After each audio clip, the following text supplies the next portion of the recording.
Hey everybody, today's really cool art project is painting the likeness of a geode. Now a geode looks like an ordinary rock like this, but on the inside there's these wonderful shapes and layers and crystals. I don't know if you can see the crystals going on in there. Now here is a slice of a geode. I'm going to put a little light behind that so you can see it a little better. Look at all the layers in there.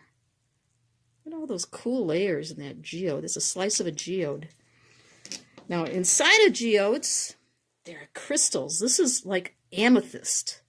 Now, you can see here, there's some really indistinct layers on that. But this came from a very large geode, all these beautiful amethyst crystals. But this is what it looks like on the outside, just a plain old rock. That's just a small piece of it. See, like this one looks like a plain old rock. So the way geodes are formed, they are formed in holes in the ground. It could be an animal burrow, it could be among the roots of a tree, or in a bubble of a volcano. And over time, minerals seep in there, and they create layers and create an outer shell. So what we're looking for as a finished product is something like this. We got all these layers happening. In the center, we got our crystals. So the way this works in the center, when we get to that part, we're going to, while the paint's still wet, we're going to drop salt in there.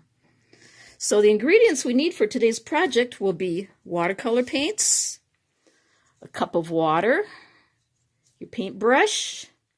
I put about a teaspoon of salt in a lid, and watercolor paper. I have a watercolor board, or just some regular paper will work. So what we start out with, instead of doing the whole circle, we're going to do like a quarter of it. We're going to draw a line. Using a pencil, you want to draw an arc with wiggly lines that come around from the top corner all the way down to this corner. Not touching the corner, just shy of the corners. Then the next thing you want to do is wet your paintbrush, get your paint all nice and juicy, and then paint a nice thick layer of purple. Nice thick layer of purple. This is the outer shell. We'll get that nice and juicy. This one was pre-painted, but this is just to get you started. So we're going to let that dry a little bit. And, I could use something to fan it, help it dry with a little piece of cardboard or something. And then you can change up your colors. Like here, I already got this one started. I added blue and then green and more blue and purple, another blue. I think I'm going to add one more layer, and I'm going to pick another green color. Get my green all nice and juicy. Bring this in. You can be shy. And, you want to keep your lines nice and wiggly. Nice and wiggly, because things in nature aren't necessarily perfect straight lines. So now I can fill this in. A little more paint. You can overlap a little bit. That's okay. Get the colors nice in there, nice and juicy. Yeah, I'm liking this. A little more green in there. Rinse out my brush. Okay. I want to let this dry a little bit. Fan that down. Fan that down a wee bit.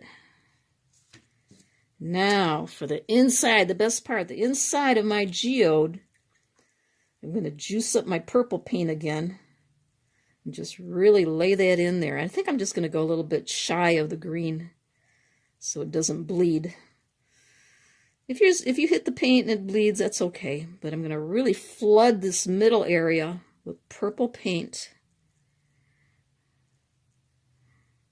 And while this paint is still wet,